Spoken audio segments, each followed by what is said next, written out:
Coach à domicile, le conseil bien-être de nos experts. Bonjour, Jacques Tassin, je suis écologue au CIRAD à Montpellier et je m'intéresse beaucoup à la végétation et aux arbres. Et j'ai remarqué que pour mieux être, on peut tirer parti de la manière dont sont les arbres eux-mêmes. Le premier point qui me vient à l'esprit, c'est la présence. Les arbres ne s'abstraient pas du monde, ils sont totalement présents, enracinés même au monde. Ils sont nus par leurs sens, qui sont finalement présents et en activité dans l'ensemble de leurs cellules, et ils sont entièrement tournés vers le monde. Les arbres, ce ne sont que de la surface en réalité, contrairement à nous qui sommes des animaux, qui sommes plutôt tournés vers nous-mêmes. Donc faisons l'effort, comme le font les arbres, de nous tourner vers l'extérieur. Le deuxième point, de mon point de vue, c'est le vivre ensemble. Dans une forêt, par exemple dans un taillis, les arbres sont encore plus serrés que nous ne le sommes nous-mêmes dans le métro. Ils ont une capacité à vivre ensemble qui est, je le dirais, exemplaire et qui est vraiment intéressante. Alors comment font-ils? En réalité, ils vivent dans la sobriété. Ils font une place pour eux-mêmes et pour les autres de manière harmonieuse, et c'est ce qui ressort lorsque l'on contemple une forêt. Tout ça est très joli et très harmonieux. Il n'y a pas un arbre qui prend la place des autres. Tout cela se combine très bien, de manière très mélodique. Et il y a beaucoup lieu de s'en inspirer, et on voit que finalement dans les forêts les plus riches en espèces du monde, on est en réalité sur les sols les plus pauvres.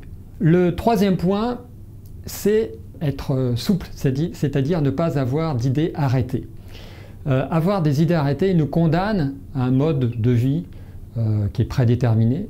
Les arbres, eux, et c'est Théophraste, un contemporain d'Aristote qui le disait, n'ont pas d'idées arrêtées, ils n'ont pas de plan prédéfini.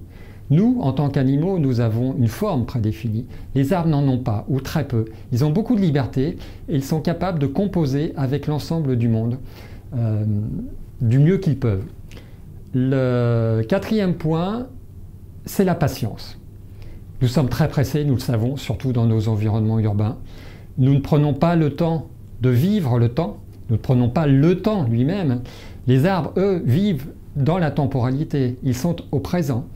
Ils sont toujours en écoute de la course du monde, et c'est vraiment une manière qui est très riche, qui est très pleine de fonctionner comme cela.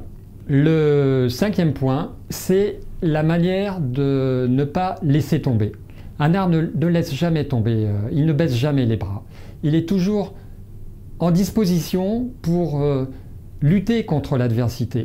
Alors il ne s'obstine pas, il compose avec l'adversité, mais il est toujours tenace. Il sait où sont ses racines, et s'il le faut, il renaît de ses racines, il n'oublie pas où il est. Voilà les 5 points que je voulais évoquer. Les arbres ont merveilleusement réussi sur la Terre, grâce à une alliance avec la Terre. Ils représentent dans une forêt plus de 90%, 99% même de l'ensemble de la masse vivante. Donc c'est un très grand succès. Inspirons-nous de ce très grand succès pour vivre mieux nous-mêmes. À bientôt sur le HuffPost.